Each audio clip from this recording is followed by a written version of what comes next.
Pag nakaupo, yung wala kang ginagawa, walang bibili. Pero try natin gumawa. Nagdano ako, magsasampay ako dun sa taas.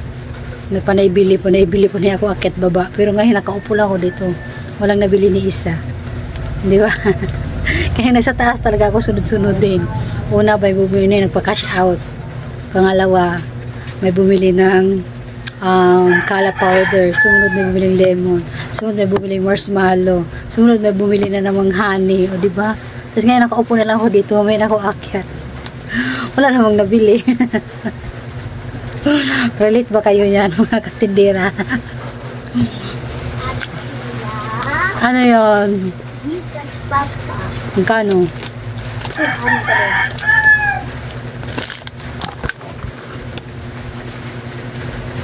Tapos yung pogs. Wala. Wala na akong pogs.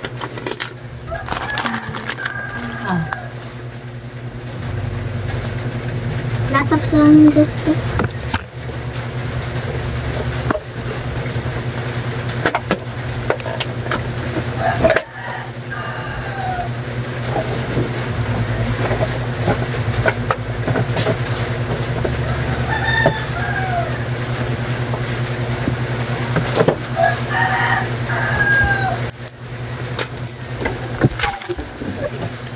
Ayan, buti na lang may nagpa-Gcash. Hindi pa ako nakaakyat.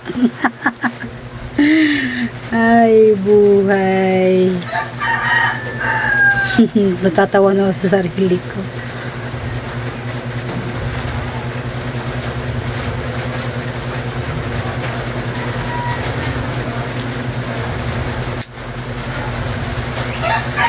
Ayan, may bibili pa ulit. Hi, John. That's in. Magkano? 3K. Pupo muna tayo, baka may bibili pa ulit. Mayan ako magsampay sa taas. Pero konti lang naman yung sampayin ko na doon. Waiting tayo pag may bumili pa ulit. Kaya tayo marshmallow. May nga yung sarap namin kasi may ano, nililinis siya ng motor niya.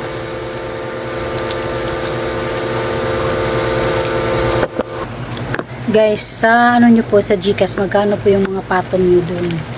At saka, nag-ano rin ba kayo ng mga bills payment? Bisaya talaga na. Bills payment ba?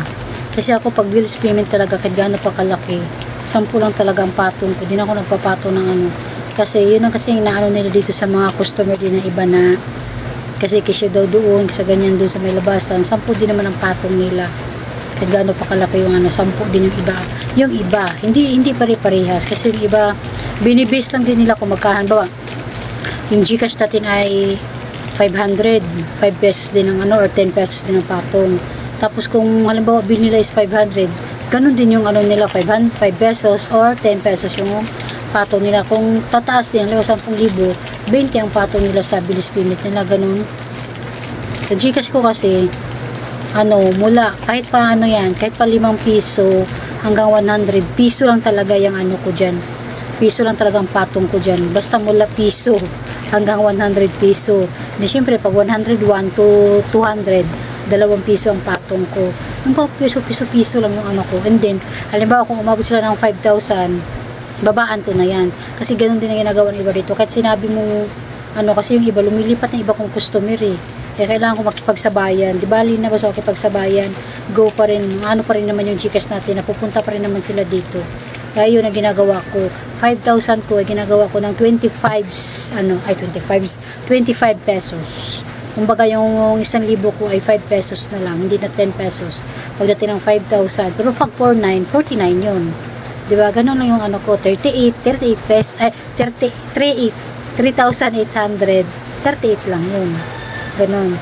Pero kapag basta 5,000 pataas, nililis ko na yan. Ginagawa ko ng 1,000, 5 pesos na lang. Ganun yung ginagawa ko.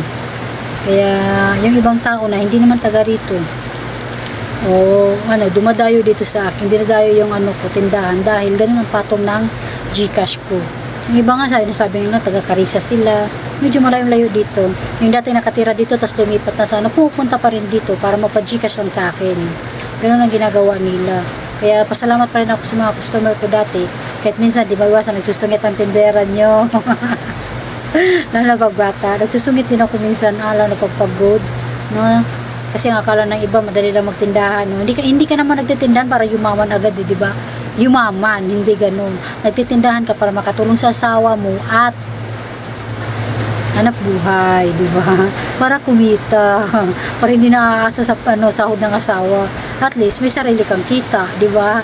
Kaya nagtitindahan. Kung kayo naman mag-asawa walang trabaho, di parehas kayo dito sa tindahan, di ba?